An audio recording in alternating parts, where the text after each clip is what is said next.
All right, back in the basement again today. Quick video, hopefully. First of all, 29mm Texas Power Bar is here. Awesome to see. I've had this bar for 18 months to 2 years now. I never thought it would be made. I've made videos talking about how, hey, I have this great barbell, but Texas kind of stopped responding to me. I don't think it's ever gonna happen. And through the power of the community, you guys commenting on that video, emailing Texas Power Bars, calling Texas Power Bars, leaving messages on their Instagram saying, we want this 29mm bar. We finally have it. It's been released as of yesterday and it's shipping as of right now, which is also really cool to see. A lot of times with barbells, you have like a pre-order so companies know that there's a demand, or they don't actually start making it till they have enough to do a certain run of it. Texas has been secretly hoarding new machines and making this bar without my knowledge. And I got a call from them a week or two ago saying, hey, it's happening. Let's go, buddy. Buddy caps. Terrible use of words on my part, but the bar is finally here and shipping. So first of all, thank you guys for doing that, helping spread this word and getting this bar made. But my ask to you is, if you ever commented on any of those posts, emailed them, called them, whatever, and said you would definitely buy this bar if they made it, just consider following through on that. Because obviously as a community, we're starting to get more power behind us. Companies are listening to what we have to say, but if we don't put our money where our mouths is, they're not going to continue to do that. So just consider it. Now, I actually have another version of this bar coming in. So the prototype that I've had for like 2 years now, I gave them feedback on it. They've made some changes in the retail version. So that'll be coming in so I can compare, contrast, do a video. Should see that in like a week or two. So if you're on the fence and not sure, you can wait for that video. But again, consider getting it if you want a made in America 29mm power bar that's aggressive and something that's not rogue and something that's not going to cost you $600 or $700 like some of the other well-known made in America brands. Now, speaking of releases too, SBD announced their knee sleeves yesterday, which we knew was coming at some point. I thought it'd probably be in the fall, but it's here now.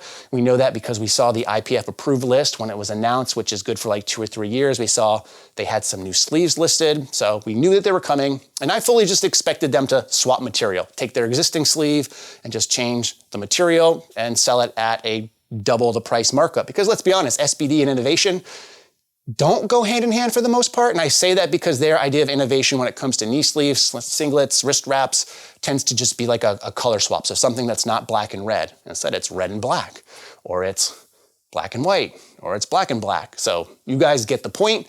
So I fully expected that for their knee sleeves. Now, what was interesting is that they did kind of follow that mold. They have the same design, same stitching. It looks really similar. But instead of just going to the full stiff neoprene that Inzer, Titan, Ghost, Iron Rebel, the list goes on and on, have been using, apparently it's kind of a hybrid between the stiff sleeves and the original SBD. So if the original SBD is a 1, the stiff sleeves are a 2, these new SBDs are like a 1.5. So that could be good or bad. If you are of the camp that you don't like this new trend in super stiff knee sleeves, raw lifting should be raw lifting, then these might be a good alternative to you because they offer a little bit more support, but they're not all the way to those stiff knee sleeves where you're going to be cutting them off potentially. Also, their sizing seems to be consistent with their previous generation sleeves, which is something I'll go on a rant about in another video on knee sleeves, which there's so many out there, there could be a lot of videos. Now, if you're of the camp where you want the stiffest sleeves possible, basically as close to knee wraps as you can get, you'll probably be a little bit disappointed with these sleeves based off the early feedback I've heard from people who actually own them, which are a lot of these SBD or IPF world level type athletes. I ordered a pair, it's on its way. They were not as expensive as I was expecting. I was fully expecting around $150 before shipping. These ended up being like $120, I believe, before shipping. All in, I think it cost me $134 to get to me, so I'll add those to the list, and I have like $1,000 in these stiff knee sleeves, but I'll give you some feedback on those when I get them in. So that's the updates as far as the release radar goes. Now, what I want to talk about in this video is Juggernaut AI. So today, I had an RPE 10 set, which I haven't had since going back to Juggernaut. It's been a while, and I was kind of surprised because it's out of the norm. Typically, you have like an RPE 10 week. I do like for me that it's splitting up deadlifts and squats in this instance because typically with my lower back and my old man body, just going RPE 10s in the same week of squats and deadlifts and bench tends to wreck me a little bit, have trouble recovering, and I can't put full effort in. So they've split out the deadlifts for me for this week, and then bench and squat will be next week. That being said, however, working up to an RPE 10 is something that can be somewhat difficult. Obviously, there's tools available. I've talked about that in other videos. But what I wanted to use for today was the built-in warm-up calculator that is in the Juggernaut app. This is something that started to come out as I transitioned off of Juggernaut originally. Never really put much thought into it. Chad told me it was kind of in the works. He explained it to me and it sounded cool. But again, never actually used it for lifting. So I decided to give it a go today. So the warm-up progressions were fine. It tells you what weights to use. To be honest, at the lower weights, I just take the same jumps that I normally make, which for me on things like deadlifts is a 55-pound plate because I'm using those calibrated-ish plates here. So I just make bigger jumps up till I get to around 400 pounds. Then I make more educated jumps, I would say. And with this, what I noticed with the app is it didn't really take my changes into consideration, meaning that if it gave me warm-ups of, let's say, first warm-up, second warm-up, third warm-up, if I upped the weights on my first warm-up and then upped my weights again on the second warm-up, it didn't take that into account on the next warm-up, meaning that, like, let's say the first warm-up was 45 pounds and the second warm-up was 135. If I bumped my first warm-up to 135, my second warm-up would have still been 135. So I'd like to see that changed a little bit where it adapts to what you use and maybe uses percentage. I don't imagine it's a very difficult fix and maybe I'm just doing something wrong, but that's what I noticed initially. So the first couple sets of warm-ups, I just kind of did my own thing and changed the weights on there.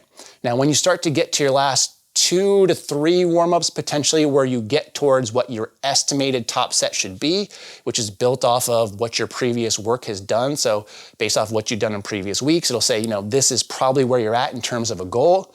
It gives you warm-ups and then you're going to rate those warm-ups singles. So it's going to give you 3 options to choose from. Basically, you get a poop icon to say it moved like crap. You have a thumbs up to say it moved how it should have moved, and you have a fire icon to let you know that it flew really good. Now, depending which 3 of those you pick, your next warm-up is going to change. So if you keep the thumbs up, which is right in the middle, moved how it should, it's not going to change from the progression it suggested to get to that estimated top set. However, if you select the poop icon saying it moved like crap, it's going to lower that number, and vice versa. If you select the fire icon, it'll increase the weight from the originally planned top set. Now, what I found personally is as I got close to my top sets, things started to move a little slower, not feel necessarily great. So on my last warm-up, I think it was, I rated it as a poop because it just felt pretty heavy. And my top set would have still been significantly heavier than that, and I had to get it for 6. So if just a single didn't feel great, I rated it as a poop. Move like crap. I wasn't expecting me to hit the originally top estimated set. In fact, I decided to basically just stick with that weight and take that for 6. And what I actually found is I undershot it. So even though that warm-up didn't feel great, I went and did the set at 6. I rated it at an 8. I was fully expecting it to be a 10. So I probably should have used the actual app a little bit better. I looked at it initially and I thought that's kind of aggressive. I'm not really feeling that today. This is gonna make me basically overshoot my RPE. When fact of the matter is I undershot because I went with my gut instead of trusting the app. So that's something I'm going to continue to play with. I'm sure it's not always going to be the case, but what I found for this particular session was that I probably and should have gone closer to what the app initially suggested, which again is based off of my previous week's work. Now today in particular, I didn't feel great in terms of my hamstrings and lower back, just felt a little beat up, a little bit more sluggish than normal, which I put into the pre-training survey. But I got to really kind of trust the process in terms of I did the work in order to be here, in order to take that top set. And I got to trust that versus maybe the butterflies that I'm getting beforehand just because I'm feeling a little bit nervous and I don't want to overshoot it. So it's still kind of a fine line to play with. It's interesting. I'm going to continue to work with it. But like I said, I would like to see the warm-ups adjusted some based off of the weight change potentially. I'll continue to tinker and continue to give you updates. But in the meantime, as always, thanks for watching and stay big.